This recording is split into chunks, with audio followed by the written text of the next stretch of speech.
गावात पक्का रस्ता नाही, नळाला पाणी नाही, गटारी तुंबलेले आहेत.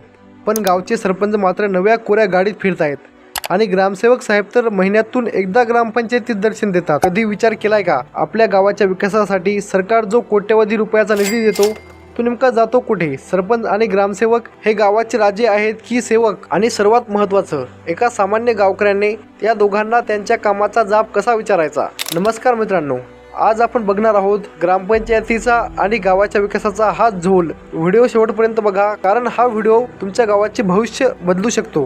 सगळ्यात आधी बघूया की सरपंच म्हणजे नेमकं कोण. मित्रांनो, सरपंच हा गावचा प्रथम नागरिक असतो. गावाचा विकास कसा करायचा, रस्ते कुठे बांधायचे, पाण्याची सोय कशी करायची याचे ठराव ग्रामपंचायतीत मांडणे आणि मंजूर करणे हे सरपंचाचे मुख्य कारण आहे.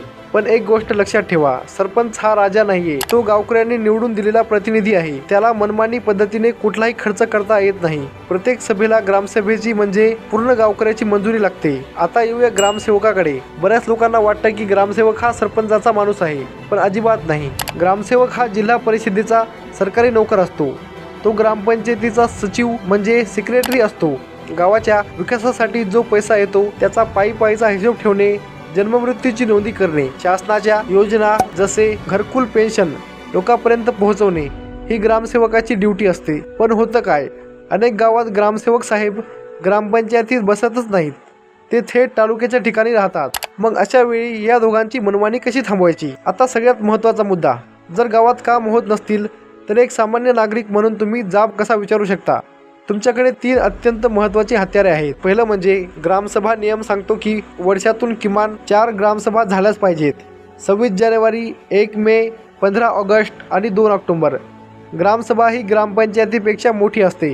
या सभेत जाऊन तुम्ही थेट सरपंचांना आणि ग्रामसेवकांना विचारू शकता की गेल्या वर्षभरात गावात किती पैसा आला आणि कुठे खर्च झाला, आम्हाला रजिस्टर दाखवा. उत्तर देणे त्यांना बंधनकारक आहे. दुसरे म्हणजे माहितीचा अधिकार, RTI 2005. जर ग्रामसेवक हिशोब देत नसेल तर एका साध्या कागदावर 10 रुपयाचं तिकीट लावा आणि माहितीच्या अधिकाराखाली अर्ज करा. गेल्या 5 वर्षात ग्रामपंचायतीला किती निधी मिळाला आणि कोणत्या ठेकेदाराला किती बिले काढली याची संपूर्ण झेरॉक्स प्रत तुम्ही मागू शकता. हा कायदा भ्रष्टाचाराचा कर्दनकाळ आहे. आणि तिसरे म्हणजे, जर सरपंच आणि ग्रामसेवक मिळून गावात भ्रष्टाचार करत असतील तर थेट तालुक्याच्या पंचायत समितीत जाऊन BDO साहेबाकडे पुराव्यानिशी तक्रार करा.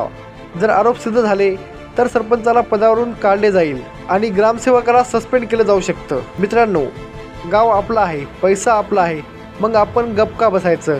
पुढच्या वेळी जेव्हा ग्रामसभा होईल तेव्हा तिथे नक्की जा आणि तुमच्या मित्रालाही सोबत न्या. हा व्हिडिओ फक्त तुमच्या पुरता मर्यादित ठेवू नका. गावागावातल्या प्रत्येक तरुणाला हा व्हिडिओ WhatsApp ग्रुपवर गेला पाहिजे, जेणेकरून सर्व गावकरी मंडळी एकत्र होतील आणि तुमचा प्रश्न सुटेल.